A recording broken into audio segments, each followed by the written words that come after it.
There was a news that scientists have discovered that microbes across globe could live on air by feeding off the hydrogen, carbon dioxide and carbon monoxide to survive the extreme conditions. And in 2017 phenomena observed in Antarctica, researchers have now discovered that the phenomenon is global and it's not just limited to Antarctica.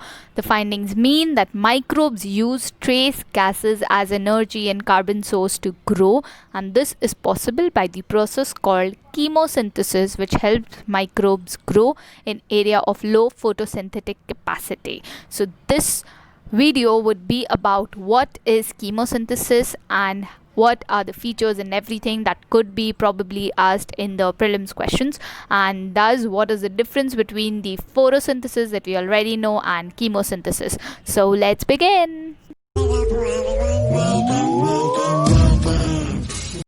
Chemosynthesis is the process through which bacteria and the other living organisms derive energy from reactions involving the inorganic chemicals, but in the absence of sunlight. Process is also called carbon fixation. How? Because through this, inorganic carbon is converted to organic compounds and then stored as the form of energy. Chemosynthesis has profound impact on the production and cycling of greenhouse gases such as carbon dioxide, methane, nitrous oxide, and etc. So this is what chemosynthesis. So it's all about the process through which, yes, bacteria can derive energy and the carbon converted to compounds, and thus it has impact on the production and the cycling of the greenhouse gases. So yes, this is dangerous, this is harmful, but this is now global and not just limited to Antarctica. So this is a question on biodiversity, climate change and everything, because this is important and environment ecology becomes important.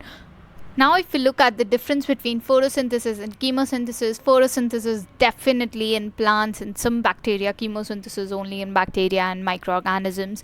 Photosynthesis, obviously, where there is sunlight, enough sunlight, but chemosynthesis, it's the opposite. So, chemosynthesis, use of the energy released by chemical reactions to produce food, and photosynthesis, use the sun's energy to turn the carbon dioxide and water into sugar and oxygen.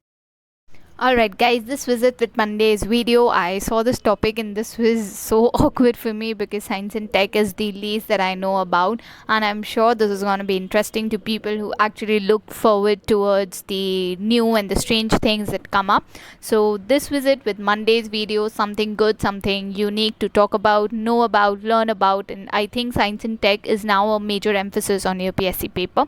We next meet on Wednesday with one interesting topic. Until then, keep studying, keep knowing such topics, and if you come across such interesting topic or something that blows your mind, do recommend me. I'll make a video on that so that every other person can watch it. We next meet on Wednesday. Thank you so much.